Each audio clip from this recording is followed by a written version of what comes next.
যখন আমাকে মারা হয়েছিল একদম অমানবিক ভাবে মারা হয়েছিল, এবং আমি যখন মানে আমার অবস্থাটা যখন একদম খারাপ কন্ডিশন, ওরা দেখে বুঝে গেল যে আমি মরে যাব বা আমার কন্ডিশন খুবই খারাপ। টর্চার করার জন্য যা যা প্রয়োজন, লাঠি সোটা যা যা প্রয়োজন, লাঠি বলতে বেসিক্যালি কাঠের গুলা না, যেগুলো ওই যে স্টিল বা লোহার মোটা মোটা লাঠি টাটি এগুলো সব ছিল। ওখানে আসলে একটা রুম ছিল না, প্রথম আলোর যে বেসমেন্টের যে আর জায়গাটা, ওখানে খোপের মতো দুই তিনটা তিনটা মানে ছোট ছোট রুম আকারে, মানে হ্যাঁ, গোয়েন্দা সংস্থার লোকে নিয়ে গেছিল।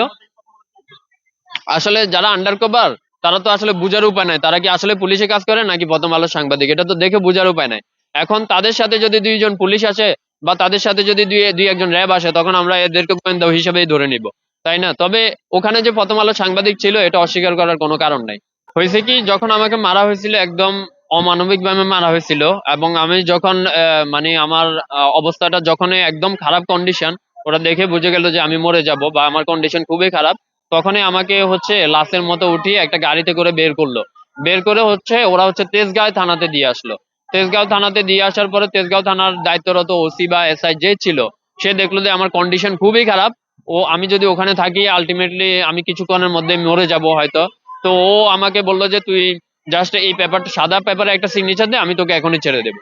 এরপর উনি আমার ওসি বা এসআই দায়িত্বরত, উনি আমার একটা ভিডিও নিল, আমি একটা সিগনেচার দিলাম, আমাকে ছেড়ে দিল। এরপরে আমি তেজগাঁও থানা থেকে বের হয়ে রাস্তায় এসে পড়ে গেলাম।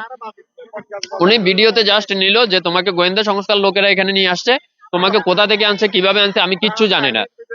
উনি ওটা নেওয়ার কারণ ছিল, উনি আমার কন্ডিশনটা খুবই খারাপ দেখছিল, আর আমাকে ওখানে ছেড়ে দেওয়ার কারণ ছিল যে যদি আমি মরেও যাই আনএক্সপেক্টেডলি, যাতে দোষটা যাতে পুলিশের উপরে আসে, এটা তাদের ইয়া ছিল আর কি। আসলে হয় কি, ধরেন একজন র্যাবের সাথে বা একজন সেনাবাহিনীর সাথে যদি সিভিল ড্রেসে যদি চারজন লোক আসে আর বলে যে আমরা গোয়েন্দা সংস্থা থেকে আসছি, তখন আপনার বিশ্বাস করা ছাড়া আর কোনো অপশন বাকি থাকবে না। কেননা ওর সাথে অলরেডি সিভিল ড্রেসে দেখা গেছে, সরি, বিসিবল ড্রেসে, হ্যাঁ বিসিবল ড্রেসে দেখা গেছে র্যাবের লোক ছিল, বিসিবল ড্রেসে দেখা গেছে একজন সেনাবাহিনীর কর্মকর্তাও ছিল, সেনাবাহিনীর পোশাক পরে যেত। এখন এটার সাথে যদি মনে করেন বাকি 8 জন যদি থাকে সিভিল ড্রেসে, তাহলে তো আপনাকে বুঝেই নিতে হবে যে গোয়েন্দা থেকে আসে। না, আসলে তখন আসলে কন্ডিশনটা এতই খারাপ ছিল, এবং আমি তো তার কাছে কৃতজ্ঞ থাকবো যে সে তখন আমাকে ছেড়ে দিয়েছে সাদা সিগনেচার নিয়ে।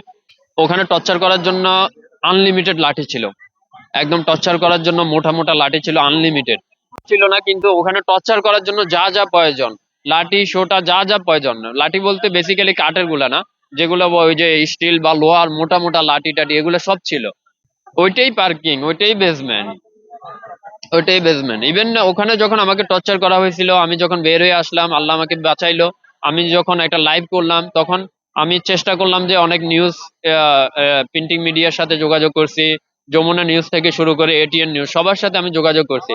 In the finish of the time, যখনই তারা শুনে যে যে আসলে আমার বক্তব্যটা প্রথম আলোর বিরুদ্ধে, তারা বক্তব্য ঠিকই নেই, কিন্তু প্রথম আলোর বিরুদ্ধে তারা অ্যাকশন নিতে চায় না। দেন আসলে দুই একজনের সাথে যখন আমি এভাবে কমপ্লিট হলাম, দেন আমি চিন্তা করলাম আসলে কি প্রথম আলো শেখ হাসিনা এত শক্তিশালী, যেখানে আমরা 5 তারিখে এত আন্দোলন এত রক্তের বিনিময়ে শেখ হাসিনাকেই সরাই ফেলছি, আর সেখানে আন্দোলনের শেষে প্রথম আলোর মতো একটা নিউজ কোম্পানিকে আমরা কিছুই করতে পারতেছি না। এটা বিগ আনএক্সেপ্টেবল।